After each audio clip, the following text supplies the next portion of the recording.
Kemudian selanjutnya ya ikhwan rahimani wa rahimakumullah. Wala yakdhifanallahu fi qulubikum alwahn. Oh, di sini lagi. Wala yanzi'annallahu min suduri aduwikum almahabata minkum. Dan Allah akan mencabut dari hati-hati musuh kalian rasa takut kepada kalian.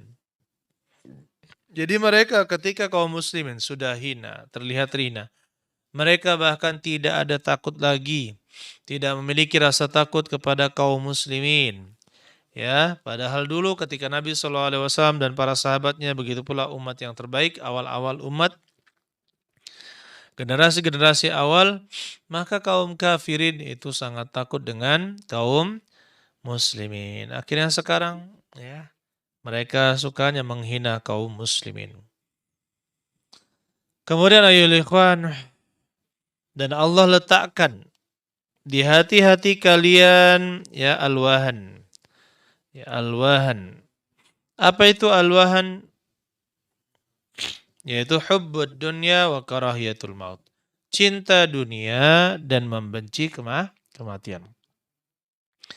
Jadi dulu kalau zaman dahulu jumlah kaum muslimin itu sedikit, tetapi mereka memiliki keyakinan kepada Allah, tawakal kepada Allah, cinta akhirat Allah Subhanahu wa taala dan juga apa?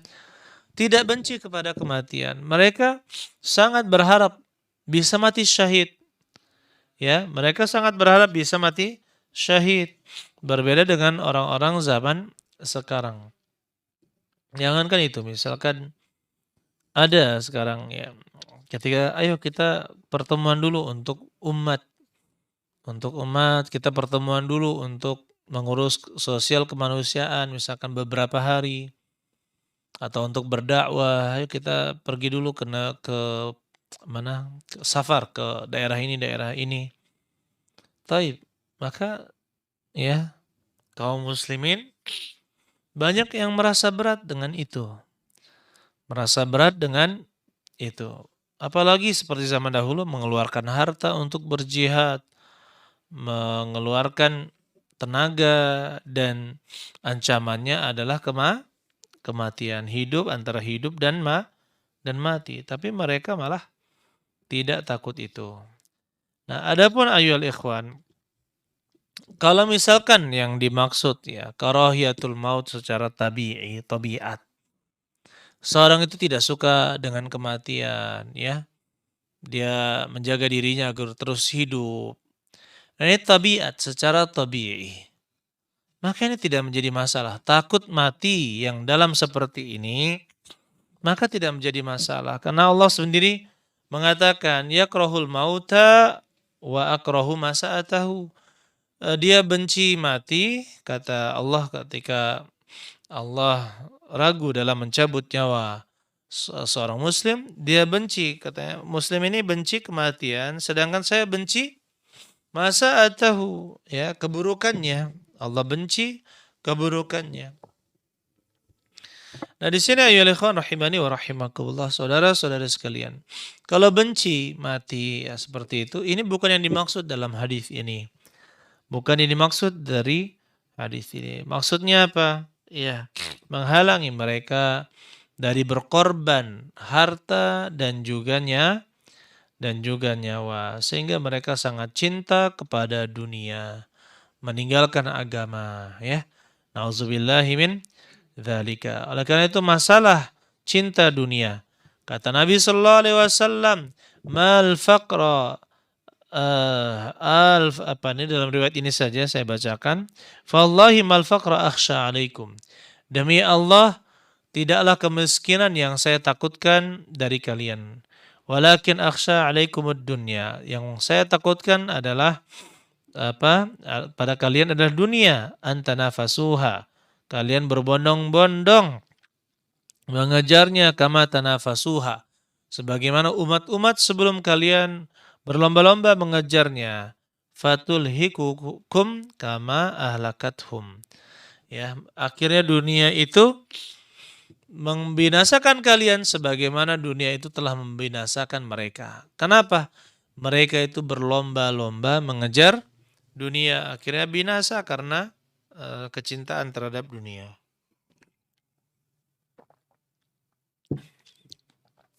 Oleh karena itu ya ikhwan, kalau kita hidup bisa mensyukuri yang ada, ini merupakan karunia yang sangat besar. Qanaah, memiliki rasa cukup dan puas serta syukur dengan apa yang Allah Subhanahu wa taala berikan kepada kita. Maka ini suatu kenikmatan yang sangat besar, ya. Sehingga apa? Ketika itu kalau sudah merasa dia sudah berusaha, dia sudah mencari rezeki Allah, kemudian diberikan oleh Allah rezeki tertentu, dia pun bersyukur dan qanaah dengannya. Maka dengan demikian dia tidak akan apa? Usaha dia mencari rezeki tidak akan mengganggunya di dalam beribadah, tidak akan mengganggunya dalam beribadah. Ini coba kita lihat ketika di pasar misalkan. Allahu Akbar. Misalkan ya, ada yang azan seperti itu. Nah, kita lihat sampai qomat, qad qamatis shalah, qad qamatis shalah. Siapa yang ke masjid? Siapa yang meninggalkan dagangannya untuk pergi ke masjid? Ataukah sebagian besar manusia masih terus dengan urusan dunianya? Subhanallah, ini menjadi pelajaran untuk kita agar selalu ingat kepada Allah Subhanahu wa taala. Baik, saudara-saudara sekalian yang mudah-mudahan kita dirahmati oleh Allah Subhanahu wa taala. Oleh karena itu, di dalam hadis ini terdapat pelajaran yang sangat penting bahwasanya para dai, para ulama, para penuntut ilmu sudah sepantasnya memperhatikan akidah yang benar, akidah kaum muslimin. Ya, karena ini akan menjaga kemuliaan mereka. Dengan belajar akidah yang benar,